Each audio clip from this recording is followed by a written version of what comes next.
창세기 12장 10절에서 20절입니다.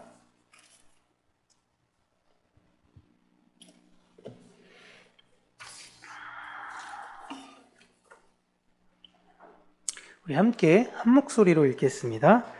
그 땅에 기근이 들었으므로 아브라함이 애굽에 거류하려고 그리로 내려갔으니 이는 그 땅에 기근이 심하였음이라. 그가 애굽에 가까이 이르렀을 때에 그의 아내 사레에게 말하되 내가 알기에 그대는 아리따운 여인이라. 애굽 사람이 그대를 볼 때에 이르기를 이는 그의 아내라 하여 나는 죽이고 그대는 살리리니 원하건대 그대는 나의 누이라 하라. 그러면 내가 그대로 말미암아 안전하고 내 목숨이 그대로 말미암아 보존되리라 하니라. 아브라함이 애굽에 이르렀을 때에 애굽 사람들이 그 여인이 심히 아리따움을 보았고 바로의 고관들도 그를 보고 바로 앞에서 칭찬하므로 그 여인을 바로의 궁으로 이끌어 들인지라. 이에 바로가 그로 말미암아 아브라함을 후대함으로 아브라함이 양과 소와 노비와 암수 나귀와 납탈을 얻었더라. 여호와께서 아브라함의 바로와 그 집에 큰 재앙을 내리신지라. 바로가 아브라함을 불러서 이르되 내가 어찌하여 나에게 이렇게 행하였느냐? 내가 어찌하여 그를 내 아내라고 내게 말하지 아니하였느냐? 내가 어찌 그를 누이라 하여 내가 그를 데려다가 아내를 삼게 하였느냐? 내 아내가 여기 있으니 이제 데려가라 하고 바로가 사람들에게 그의 일을 명하매 그들이 그와 함께 그의 아내와 그의 모든 소유를 보내었더라. 아멘. 오늘은 인생의 시련 속에 라는 제목으로 하나님의 말씀을 여러분들과 함께 나누도록 하겠습니다. 지난주까지 쭉 보셨을 때 아브라함의 그 인생의 여정을 잠시 보여드리면 우르에서부터 시작되어져 하란을 기점으로 이제 다시 아브라함의 새로운 언약을 받아 가나안 땅으로 내려가는 그 이야기를 우리가 함께 나누게 되었습니다. 그런데 가나안에서도 정착되어지지 못하고 점점점 아브라함이 남방으로 내려갔다라고 하고 우리가 마무리를 지었죠. 아브라함이 남방으로 머물러 살고 있는데 이제는 쫓겨나는 것의 문제가 아니라 이제 환경적인 문제가 발생이 되어진 것입니다. 대기근이 되어진 거죠. 당시 목축업을 했던 아브라함에게 기근이라는 것은 재산에 막대한 영향을 미치는 치명적인 재난입니다. 기근에 있어서 가장 중요한 것은 무엇이 없다라는 거죠? 물이 없다라는 것입니다. 물. 음식이야 사실 목축업을 하는 사람들은요 그냥 기르는 가축 잡아서 먹으면 돼요. 그런데 물이 없다라는 것 자체는 이제 계속 그 가축들을 더 이상 늘릴 수 있는 자체가 없다라는 것이고 자신이 갖고 있는 재산을 점점 깎을 수밖에 없다라는 것이거든요. 그런데 아브라함이 지금 이동 경로를 보시면 다음 장 넘겨주시면 아브라함이 지금 계속 밑으로 내려가서 이제 남방 네게부 지역까지 내려갔는데 이 위의 상황이 자신을 내쫓았기 때문에 기근이라고 다시 올라가서 요단강 쪽으로 가기가 너무 어려운 것입니다. 한번 싸웠던 사람, 가라고 했던 사람한테 다시 그 지역에 가는 것은 그 지역 사람들과 싸우자라는 얘기밖에 되지 않는 것이거든요. 그래서 아브라함은 이제 위로 올라갈 수가 없이 어디로 가야 됩니까? 아예 더 밑으로 내려갈 수밖에 없었던 것입니다. 그래서 아브라함은 자신의 모든 식솔들을 데리고 물과 식량이 있는 애굽으로 내려갈 수밖에 없었던 것입니다. 그런데 당시 아브라함에 속한 사람들의 규모가 그냥 저희 한 가정, 두 가정, 저희 평강교회 정도 이런 규모면은 그냥 몰래 이렇게 다 들어갈 수도 있을 텐데요. 그 규모가 굉장히 막대하고 컸습니다. 그리고 아브라함 말고도 이 지역 남방부 쪽에서 기근으로 인해서 피해본 사람들이 많이 있어서 그 사람들이 많이 애굽으로 갔을 거예요. 그런데 애굽은 얼마나 물량이 풍부하고 컸는지 그런 피난민들에 대해서 관대하게 대했습니다. 그리고 그 모은 사람들, 그 난민들을 이렇게 잘 관리하고 있는데 그때 관리들의 너무 눈에 띈 여자가 있었던 것입니다. 그래서 관리들이 애굽의 왕인 바로에게 이 사실을 알린 거죠. 당연히 왕이 궁금하지 않겠습니까? 진짜 예쁜 여자가 있습니다, 왕. 그러면 왕의 입장에선 너무 궁금하겠죠? 그래서 그 여자를 자신에게 데려오라 라고 명령을 했습니다. 그 소식을 들은 아브라함은 사레를 자신의 아내라고 얘기했던 그 전에 아브라함이 어떤 입장이었냐면 그냥 애굽에 내려갔을 때 그냥 혹여나 그 동네에 좀 약간 잘 나가는 사람들이 당신 뺏고 나 죽이고 당신 뺏을까봐 그냥 내가 그러니까 당신이 내 누이라고 하고 내가 오빠라고 하고 하면 크게 터치할 거 없으니까 그렇게 지냅시다 라고 하고 요걸 요 정도로 마무리하고 그래도 기근이 끝나면 올라가려고 했는데 아내가 너무 예뻐서 일이 너무 커진 거예요. 적당히 예쁜 게 아닌 거죠. 그냥 그 동네에서 조금 예쁠 정도로만 되는데 야, 이거 애굽 전역으로 볼 때도 너무 예쁜 여자인 거예요. 그러니까 이 소식이 지역, 이제 더 높은 왕에게까지 가게 된 것입니다. 이제 아브라함은 난리 난 거예요. 그냥 적당히 거짓말하고 둘러대면 끝날 줄 알았는데 이제 수습이 되지 않는 것입니다. 아브라함은 자신의 모든 가족들이 뿔뿔이 흩어지고 망하게 되는 것보다 사레 한 명의 희생이 낫다라고 지금 판단을 내렸어요. 그래서 사레는 아브라함에 의해 바로에게 팔려간 것입니다. 그렇게 아브라함은 바로에게 그 전에 거짓말했던 것과 똑같이 자신이 사레의 오빠입니다 라고 소개하고 이제 그와 사돈을 맺게 된 거예요. 사돈을 맺게 돼서 그 대가로 많은 선물을 얻게 되었습니다. 그리고 나자 이제 결혼식을 하고 바로도 사레랑 잘 지내려고 했는데 갑자기 바로의 집에 엄청난 우환이 반복적으로 발생했습니다. 그래서 도대체 이런 일들이 왜 발생되어졌는지 바로가 애굽의 술사, 당시에 있는 점성술사라든가 그런 흔히 말하는 점쟁이들을 불러가지고 도대체 이런 일들이 우리 집안에 왜 생기는 거냐라는 걸 물어봤을 겁니다. 그리고 그 술사들은 아마도 이 문제는 새로 들어온 저 여자 때문에 생길 것 같습니다 라는 것을 추측해서 얘기하죠. 그러니까 바로는 사라를 불러, 여러분 제가 사라 그러는데 헷갈리지 않으시죠? 아브라함 그래도 헷갈리지 않는데 사레를 불러다가 자초지종을 물어봅니다. 이제 사레가 거짓말할 수가 없어서 아브라함이 자신의 오빠가 아니라 자신이 그의 아내다라고 이야기를 한 겁니다. 사실 제가 예전에 족보를 보여드려서 알겠지만 족보를 보시면 사실상 아브라함과 사레는 누이이기도 하잖아요. 그러니까 아브라함은 사실상은 이걸 좀 촌수로 이렇게 봐가지고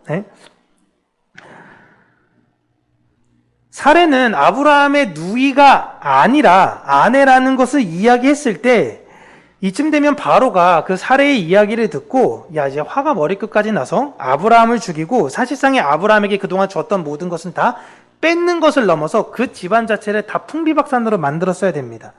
그런데 하나님께서 그동안 자신의 집안에 치셨다라는 것을 바로는 안 거예요.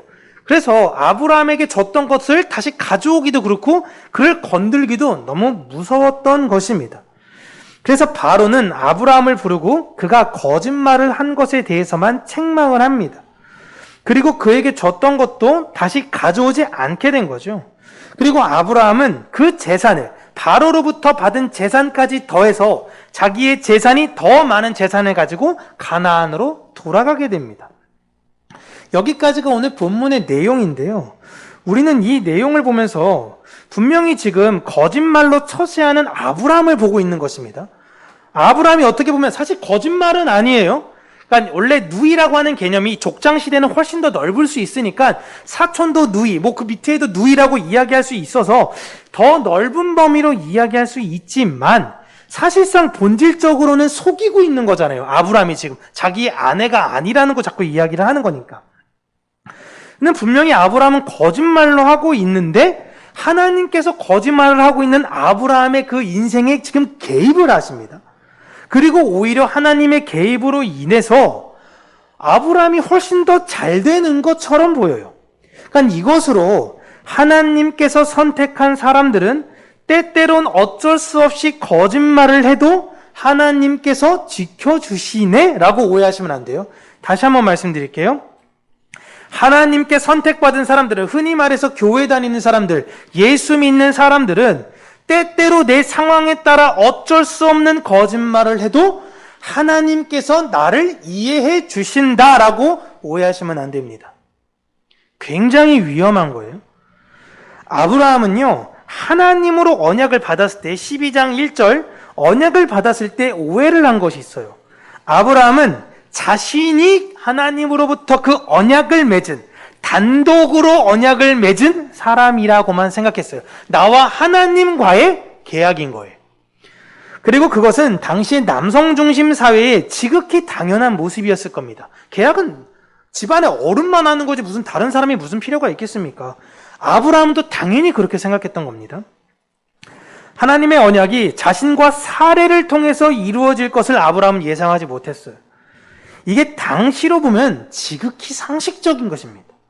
그리고 이미 사례의 나이는 65세가 넘었어요. 하나님한테 언약을 받았을 때에. 그 나이까지 아이를 낳은 사람은 그 주변에 없었습니다. 그래서 혹시 자신이 기근으로 인해 애굽으로 내려갔다가 그 주변의 유력자나 주변 다른 사람들로 인해서 죽임을 당하면 나가 하나님이랑 지금 계약을 맺었는데 그 계약이 깨질 수 있으니까 나는 살아야 되지 않겠어? 라는 생각으로 사례를 판 거예요. 이것이 흔히 신앙 좋다고 하는 분들의 오해입니다. 자신은 하나님의 언약을 받았어요. 기도회를 했던 거나 어떤 부흥회를 하거나 사경회를 할 때 하나님의 은혜를 깊게 경험해서 나는 하나님이랑 계약 맺은 거예요. 하나님의 백성, 하나님의 자녀라는 언약을 맺은 거예요. 그 뒤론 인생이 자기중심적, 이 세상은 나를 중심적으로 돌아가야 된다라고 착각을 할 수 있는 겁니다. 제가 그걸 가장 착각하기 좋은 위치예요. 내 말은 하나님의 말씀이 아니에요. 근데 이게 분별이 잘 되지 않으면요, 착각이 되어져요. 제가 말할 때 많은 분들이 호응하고 따라가고 심지어 성과가 잘 나온다고 보세요. 교회가 말만 하면 부흥해, 뭐만 하면 성장해, 뭐만 하면 돼, 내가 말만 하면 다 이루어져. 그러면 저분이 말씀하는 건 하나님 말씀이네라고 여러분 오해하지 않으시겠습니까? 눈으로 보이거든요. 교회가 성장하는 게 쭉쭉쭉 잘 나가는 게. 그러면 가장 큰 착각하는 사람은 저 자신일 수 있다는 거예요. 아, 하나님이 나와 함께 하시는구나. 내가 하는 모든 말을 하나님께서 지켜주시는구나. 이게 목사뿐만이 아니라 여러분들도 그렇게 될 수 있다라는 것입니다. 자기중심적 신앙으로 돌아갈 수 있어요. 자신은 하나님의 언약을 받았고 당신의 중심으로 모든 것이 돌아가다 보니까 나를 통해서만 그 언약이 이루어질 것을 지금 아브라함은 착각한 것입니다. 하나님께서 언약을 아브라함에게 말씀하신 것은 아브라함이 지켜라라고 주신 게 아니에요. 하나님이 일방적으로 아브라함에게 주신 겁니다. 언약은, 하나님께서 주신 언약은 하나님께서 지키세요. 하나님께서 지키시는 것을 아브라함아 너는 지켜보라라는 것입니다. 이게 성경이에요. 하나님이 언약의 과정을 쭉 만들어 가실 텐데 그 과정에 어떤 사람들이 초청된 거예요. 그 사람이 아브라함, 모세, 다윗, 그리고 우리들이에요. 초청된 것입니다. 그리고 하나님께서 그 언약을 어떻게 이루어 가시는지 보여주는 거예요. 그러니까 우리는 그걸 보면서 우와, 하나님이 이렇게 위대하시구나 하면서 하나님께 박수와 영광과 찬양을 올려드리는 겁니다. 그래서 하나님의 백성들이 이 세상에서 하는 유일한 일은 하나님의 언약을 이루심을 보며, 내가 언약을 이루어 가겠다라는 게 아니에요. 이루심을 보며 찬양하는 것밖에 없다는 것입니다. 언약은, 약속은 하나님께서 이루시는 거예요. 이사야 43장 21절입니다. 이거 중요하니까 앞에도 띄웠지만 저희가 한번 찾아볼게요. 구약성경 1020페이지인데요. 제가 갖고 있는 성경은 구약성경 1020페이지입니다. 이사야 43장 21절인데요. 이거 굉장히 중요한 구절이니까 외우기도 쉬워요. 4321. 이사야 4321. 이게 우리의 이 세상을 사는 목적인데 우리 같이 한번 읽도록 하겠습니다. 시작. 이 백성은 내가 나를 위하여 지었나니 나를 찬송하게 하려 함이니라. 아멘. 이게 우리를 지으신 이유와 목적이에요. 이거 절대 잊어버리시면 안 돼요. 4321. 이사야 4321. 보세요. 하나님은 우리가 하나님의 일하심을 보면서 찬양하게 지으셨어요.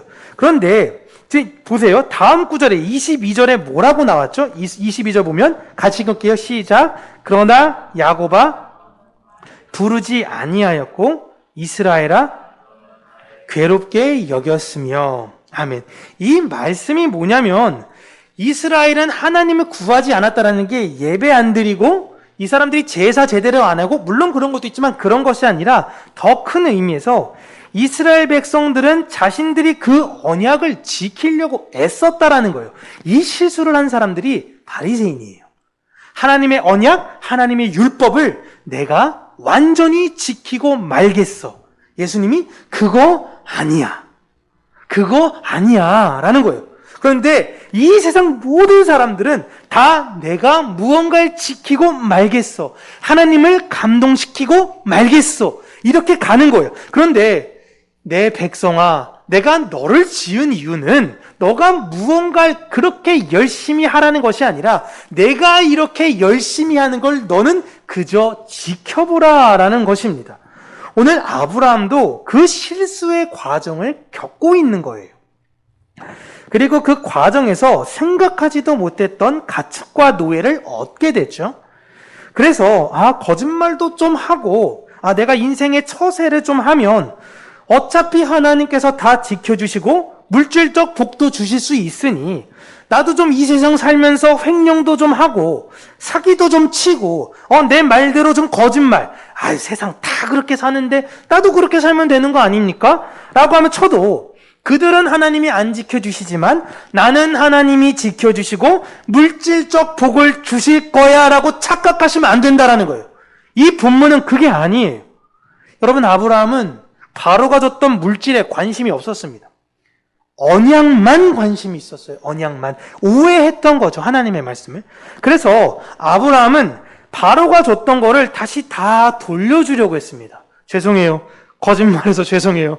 저 죽는 거 싫어가지고 했어요. 다시 돌려드릴게요. 근데 바로가 그것을 받지 않은 거죠. 아브라함은 여러분 재물에 욕심이 있는 사람이 아닙니다. 그러니까 우리가 하나님과 함께 하기만 한다면 우리 인생도 아브라함처럼 이렇게 술술 풀릴 수 있을까라고 우리가 오해할 수 있지만, 여러분, 아브라함이 사례를 바로에게 보내고 지금 그 마음이었겠습니까? 어떤 마음이었겠습니까? 오죽했으면 자기가 볼 때도 당신은 아리따운 여인이라 너무 예쁜데 사례 가면 이제 다른 여자 그냥 하면 되지 돈도 많잖아요. 근데 그렇지 않잖아요. 이미 몇십 년 동안 함께 했던 사람인데 그 보내는 그 마음이 여러분 마음이었겠습니까? 물론 지금 여기 계신 분 중엔 제발 좀 보내고 싶은 분은 없으시죠? 네, 그건 없겠지만 정말 짜증나고 속상했을 거예요. 분명히 하나님께서 12장 1절 하란에서 떠나면 내가 너로 민족을 이루고 창대하게 할 거고 내가 너를 축복하는 자를 복을 내리고 네가 너를 저주하는 자를 저주할 거다라고 얘기했는데, 지금 아브라함은 그 누구보다도 겁쟁이로 지금 살고 있는 거잖아요. 갈 때마다 어려워요. 베델과 아이 사이 어디에 속하지도 못하고 가운데 있다. 거기도 못 있어서 남방으로 쫓겨나고 복의 근원인데 계속 쫓겨나는 거죠. 근데 거기서 끝나면 좋잖아요. 막 물이 날라오고 물이 터지고 목축업이 잘 되고 이러면 좋은데 기근까지 생겼어요. 그래서 애굽까지 내려가게 된 건데 이제 사방 도처에 다 나를 죽일 사람들밖에 안 보이는 것입니다. 이게 무슨 복입니까, 여러분? 근데 여기까지 와서 여러분 이제 아내까지 뺏겼어요. 아내까지. 아브라함의 마음은요 너무 참담한 겁니다. 그냥 내가 죽을 걸. 그냥 말이라도 한번 해볼 걸. 막 이런 수많은 괴로움과 후회로 밤에 아마 잠을 못 잤을 거예요. 내가 왜 그랬을까? 하나님, 나는 왜 이럴까요? 근데 이미 자신이 할 수 있는 방법은 없는 거예요. 다시 바로한테 가서 저 죄송한데 제 아내였습니다. 이렇게 얘기한다고 뭐가 풀릴 것 같지도 않고 이 받은 건 어떡하지? 마음이 더 불편한 겁니다. 어쩔 수 없는 후회만 지금 계속 아브라함에게 남은 거예요. 자기가 할 수 있는 방법이 없는 거예요. 하나님 어떻게 해요? 그런데 하나님께서 이렇게 극적으로 개입하시는 겁니다. 그러니까 아브라함이 네가 언약 이룬다고 착각하지 말라는 거예요. 우리는 아브라함처럼 인생을 살면서요 이런 일 저런 일 다 경험하게 됩니다. 그리고 내가 머리 써가지고 뭐라도 할 때 사실 제대로 잘 된 것보다 잘 되지 않은 게 더 많거든요. 그럴 때마다 내가 얼마나 어리석은 자인가, 얼마나 내가 하나님을 향한 믿음이 없는지를 아브라함처럼 깨닫는 것입니다. 오늘은 그 과정인 거예요. 내가 용 쓰지 않아도 하나님의 약속은 그분께서 다 이루신다라는 것을 아브라함은 이 과정을 통해서 알게 되는 건데, 놀라운 건 인간은 실수를 반복한다고 가나안에 올라가도 똑같은 실수 또 반복해요. 네? 우리도 다 그래요, 여러분. 아브라함이 여러분 하나님 믿음의 조상이면 좀 이런 기록들은 좀 없애주시면 좋잖아요? 근데 다 오픈하신 겁니다. 왜요? 아브라함이 이런 실수를 다 하신 이유는 이 세상 사는 모든 성도들이 똑같은 실수를 하기 때문에 그런 거예요. 우리는 그 실수를 반복하고 그러면서 하나님의 뜻을 알아가는 거예요. 실수를 하지 않는 게 중요한 게 아니라 여러분, 실수를 할 수 있어요. 억지로 실수를 누가 합니까? 그건 바보잖아요. 억지로 실수를 할 수 있는 게 아니라 실수를 할 수 있어요. 그 과정에서 하나님의 뜻을 알면 되는 거예요. 그리고 그렇게 우리를 믿음의 길로 하나님께서 걷게 하시는 거예요. 이걸 아브라함을 통해서, 모세를 통해서, 다윗을 통해서 보라 하는 것입니다. 그들이 다 정점으로 잘 나갈 때 하나님이 바닥으로 떨어뜨리시는 거예요. 아브라함도 언약을 받고 나서 떨어뜨리시고, 다윗도 마찬가지고, 모세도 가장 높은 위치에 있을 때 미디안 광야로 보내시잖아요. 다시 한번 말씀드리면요, 하나님의 언약은 내가 이루는 것이 아닙니다. 내가 이룬다고 생각하는 분들은 나는 하나님의 언약을 이룰 거야. 우리가 비전을 세우고 그 비전의대로 하나님의 큰 나라를 만들 거야. 라는 이런 사람들의 특징은요, 다른 분들을 보면서 어떻게 믿음이 저것밖에 안 되나? 라고 쉽게 판단할 수 있어요. 그러니까 내 눈에 들보를 먼저 볼 줄 알아야 돼요. 그러면 상대방이 티가 보여요. 그때 그 티를 빼주는 건데 내 들보가 워낙 크기 때문에 내 거 빼느라 남의 티는 뺄 생각도 못해요, 여러분. 내 안에 들보를 보시라라는 것입니다. 남방으로 쫓겨나고 기근이 나서 애굽까지 보내시고, 근데 거기서 또 공교롭게 많은 재산을 놓고 돌아오는 과정이 아브라함이 자신이 믿음으로 개척해 나아간 것이 아니라 하나님의 약속이 그를 인도한다라는 것을 성경이 보여주고 있는 것입니다. 그리고 정말 중요한 건 하나님께서 하신 언약은 아브라함 혼자가 아니라 반드시 사례와 함께 이루어져야 한다라는 거예요. 이게 되게 중요한 거예요. 아브라함은 하나님의 언약을 오해해서 사례를 세상 바로에게 넘기는 실수를 했습니다. 그러나 우리의 완전한 신랑 되신 예수 그리스도께서는 우리를 세상에 넘기실까요? 우리를 절대 넘기지 않으시고 끝까지 우리를 지키시는 거예요. 아브라함은 실수했지만, 미완성했지만 예수님은 완성하신 분이십니다. 이것은 아브라함과 사례를 통해서 예수 그리스도와 교회 안에 하나님의 언약은 아브라함 너 혼자가 아니라 사례와 함께 이루어지듯이 하나님의 언약은 예수 그리스도뿐만이 아니라 예수 그리스도와 교회가 함께 연합이 되어져서 이루어진다는 걸 말씀하신 거예요. 여러분, 이거 놀라운 축복입니다. 교회가 예수 그리스도께서 하셨던 그 일을 우리도 똑같이 담당해서 이 세상에서 한다라는 거예요. 하나님께서 그 약속을 우리를 통해서 이루신다라는 거예요. 감격적이지 않으신가요? 네. 그래서 우리가 흔히 믿음의 조상 하면 아브라함만 이야기하잖아요. 아브라함만 이야기하는데 하나님의 언약의 관점은 아브라함뿐만이 아니라 사라도 함께 있었던 거예요. 그래서 히브리 기자가 이걸 정확하게 꼬집죠. 히브리서 11장 11절 보시면 이렇게 나와 있습니다. 믿음으로 사라 자신도 나이가 많아 단산하였으나 잉태할 수 있는 힘을 얻었으니 이는 약속하신 이를 미쁘신 줄 알았습니다. 아멘. 사라도 하나님을 신뢰하고 의지했던 존재예요. 성경은 아브라함만을 대표적으로 보여주는 것 같아요. 믿음의 조상은 아브라함이죠. 남성 중심의 사회였으니까. 그러나 사라를 통해서 그 언약이 함께 이루어져 가듯이 구원은 오직 예수 그리스도만이 하시는 겁니다. 그러나 교회를 통해서 그 언약이 함께 이루어지는 거예요. 그래서 예수님께서 베드로에게 무슨 말씀을 하셨냐면 내가 너에게 천국의 열쇠를 주겠다라 그랬어요. 그래서 네가 이 세상에서 풀면 하늘에서도 풀리고 이 세상에서 매이면 하늘에서도 매인다라는 거예요. 그것이 예수 그리스도와 교회가 함께 연합되어져 하나님의 언약을 이루어간다라는 거예요. 여러분, 우리가 그런 대단한 존재들이에요. 그런가요? 이게 아니라 우리 정말 대단한 존재들인 겁니다. 그래서 여러분, 이 하나님의 역사를 보여주기 위해 그 교회는 원래 사라처럼 잉태를 못한 겁니다. 사라는 고의적으로 하나님께서 잉태를 못하게 하신 거예요.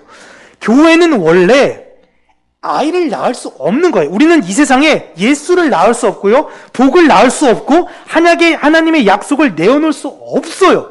잉태하지 못하는 존재들이었습니다. 그런데 하나님의 은혜로 사라가 아이를 낳았듯이 하나님의 은혜가 투영되어져 교회는 이제 세상에 사랑을 낳을 수 있고 예수 그리스도의 그 언약을 내어놓을 수 있는 자가 된 것입니다. 그냥 막 적은 게 아니에요. 잉태하지 못했다라는 게. 그렇게 의롭고 친절한 남편과 하나님의 그 구원하심으로 사례 또한 언약 안에 안전하게 살았듯이, 사라도 마음이 참 불편했겠죠. 바로한테 끌려갔을 때, 야, 너 이제 여자 팔자 진짜 미인방명이라고 이거 진짜 망했구나라고 생각했을 텐데 그동안 얼마나 안전하게 살았습니까? 남편이 좀 빵빵하고 잘 나갔는데 더 빵빵하고 잘 나간 사람 만나니까 바로 그냥 끌려가잖아요. 그런데 하나님의 그 구원하심으로 사라가 안전하게 이게 인생을 살았잖아요. 예수 그리스도라는 완전한 신랑과 우리 교회가 예수 그리스도한 완전한 신랑, 그 친절하시고 우리를 끝까지 신실하게 인도하시는 완전한 신랑이신 예수 그리스도와 성령 하나님의 간섭하심으로 교회 또한 이제 그 언약에서 안전한 것이에요. 여러분, 우리의 삶은 안전한 거예요. 이 세상은 복을 내어놓을 수가 없습니다. 이 세상에 자랑하는 것들은 그 하늘의 것들이 아니에요. 그러나 하나님의 언약을 받은 사람은 아브라함처럼 우리는 이 세상의 복으로 살아가게 되며 복을 낳은 존재가 된다라는 것입니다. 이걸 아브라함과 사례를 통해서 보여주는 거예요. 우리가 여러분 아무리 어떤 방법을 내고 머리를 써도 하나님의 언약은 절대 우리가 이루는 것이 아닙니다. 우리 뜻대로 되어지지가 않아요. 그럼 그분은 하나님이 아니에요. 모든 것은 다 하나님의 뜻 안에서 이루어집니다. 그럼에도 우리는 아브라함처럼 반복적으로 실수를 하고 계속 자신이 생각하는 가장 합리적인 방법을 찾으려고 노력해요. 여러분, 총명하시고 똑똑하고 흔히 말해서 그런 분들일수록 대비와 대책을 잘 마련하면서 살게 됩니다. 오히려 그런 거 없으면요, 세상에선 무지하다라고 손가락질해요. 너 인생 살면서 그동안 뭐 했어? 라는 겁니다. 그런데 여러분, 대책이 있게 살아도요, 사람 안에 불안한 그 마음은 감출 수가 없어요. 대책이 있어도 불안하고요, 대책이 없어도 불안합니다. 하나님 믿고 사세요 라는 건요, 대책 없이 게으르고 대충 살라는 게 여러분 절대 아니에요. 대책은 여러분, 내가 짜고 싶지 않아도요, 인간 안에 그 두려움이 있기 때문에 본능적으로 짜요.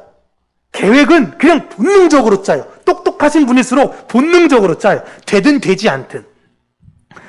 그러나 내 생각대로 되어지지 않아도 내가 어떤 생각한 대책과 계획이 아브라함처럼 야, 이제 좀 그래도 술술 풀리네, 주변에 오빠라고 하니까 다 넘어갔네 했더니 갑자기 바로가 야, 이거는 야, 내 계획이 없던 건데 큰일 났네. 내 계획을 초과하더라도 그 과정에서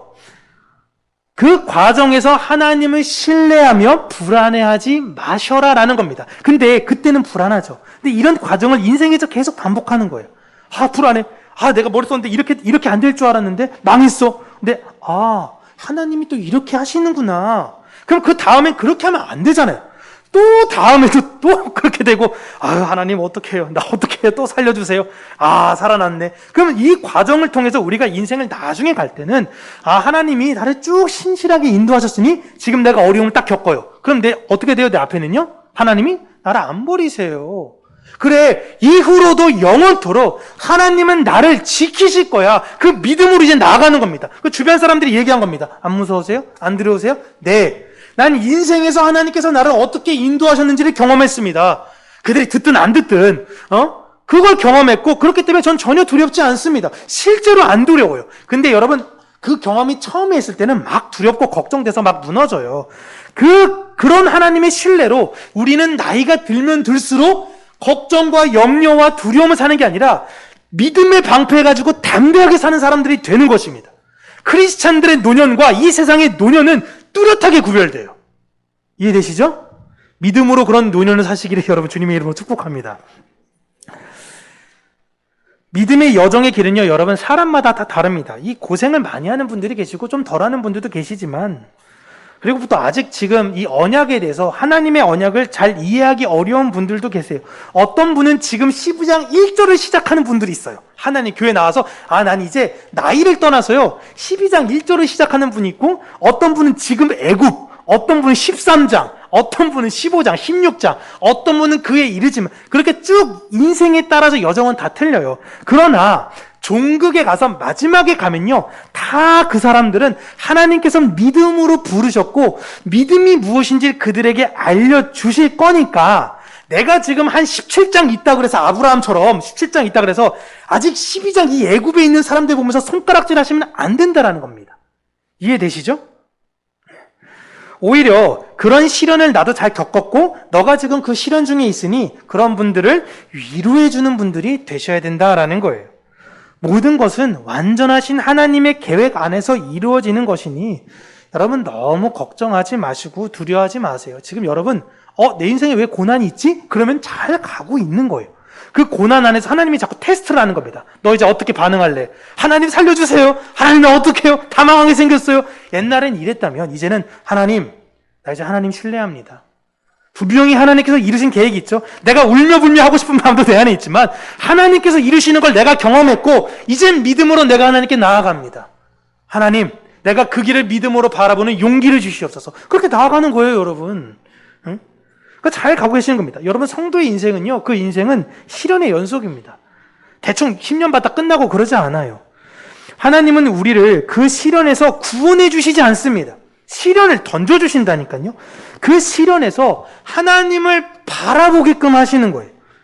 하나님은 우리에게 분명히 감당할 수 있는 시험만을 허락하셨다고 한 겁니다. 이 말은 너를 내가 훈련시킬 거야 라는 뜻이에요. 그 시험을 통해서 여러분 모두가 다 하나님의 뜻을 발견하시기를 바랍니다. 그리고 그 끝에 망했어. 하나님 죽었어. 교회 떠나. 이거 내가 드린 헌금이 얼만데, 내가 봉사한 세월이 뭔데, 이게 다 거짓말이야. 떠나는 게 아니라 하나님께 영광을 돌리는 삶으로 마무리를 지으세요.